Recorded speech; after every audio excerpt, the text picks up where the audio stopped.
कुछ सवाल दाग दूंगा साइंस को, साइंस चुप हो जाएगा। बहुत सारे सवाल मेरे पास हैं जो साइंस के पास नहीं है। कोई विज्ञान को जानने वाला यदि मेरे से आए और बात करे, मैं संतुष्ट कर सकता हूँ उस व्यक्ति को, पर वो मुझे संतुष्ट नहीं कर सकता, क्योंकि मेरे पास ऐसे सवाल हैं कि जो साइंस के पास नहीं है। पर साइंस के ऐसे लाखों सवाल आप मेरे से पूछिए जिसका मैं उत्तर देता चलो जाऊं।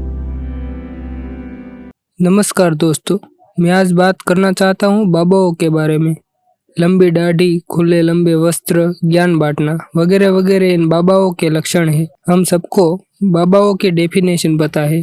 हो सकता है कि कुछ बाबाओं की दाढ़ी कम होगी या कपड़े का रंग अलग हो सकता है, पर इन सब का काम तो सेम ही होता है।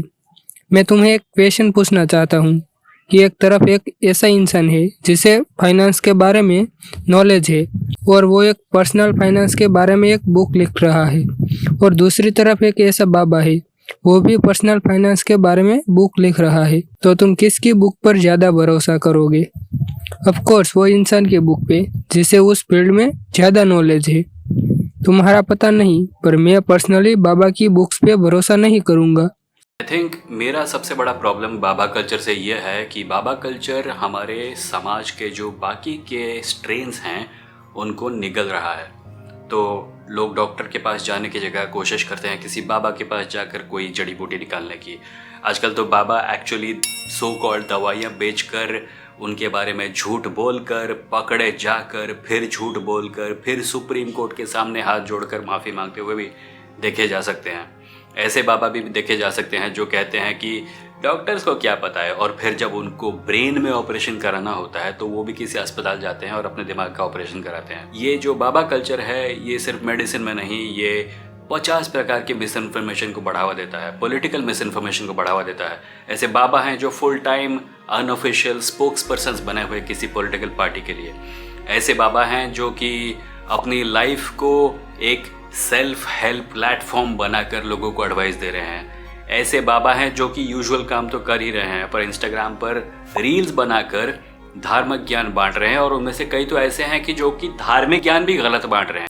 आजकल बाबा लोग अपनी कंपनी चला रहे हैं, खुद दवाई बना रहे हैं बिना उस फील्ड में नॉलेज लिए बिना।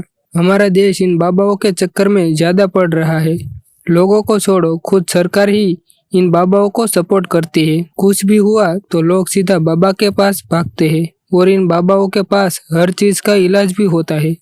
तोड़ मरोड़ के किसी भी तरह से ये आपको ज्ञान देते हैं, फिर चाहे उसमें सच का एसपी क्यों ना हो। ये बाबा लोग हर काम में एक्सपर्ट है, और ये अपने ओपिनियन देते हैं, वो भी बिना हिचकिचाए। इनके सामने एक्सपर्ट लोगों की कोई राय नहीं चलती, क्योंकि ये खुद ही डॉक्टर बन के बैठे हैं बिना किसी कॉलेज डिग्री के। इन्हें सब पता होता है तुम्हारे लाइफ में कितना दर्द है, कितनी खुशियां है, इन खुशियों को कैसे डबल करते हैं। और हमने भी सब चीज उठा के बाबाओं के हवाले कर दी है। डॉक्टर को क्या मालूम, उन्हें थोड़ी पता होता है। इन बाबाओं को सब पता है, वो डॉक्टर के भी बाप बने बैठे हैं। ये बाबागिरी एक बहुत बड़ा धंधा बन चुका है। हर बाबा अपने लिए एक एरिया चूज कर लेता है और उनकी बातें चलती है, क्योंकि उनकी लंबी दाढ़ी होती है, उनका बोलने का स्टाइल अलग होता है। और लालची लोग तो होते ही है, सबको अपने दुख दर्द गायब करने होते हैं।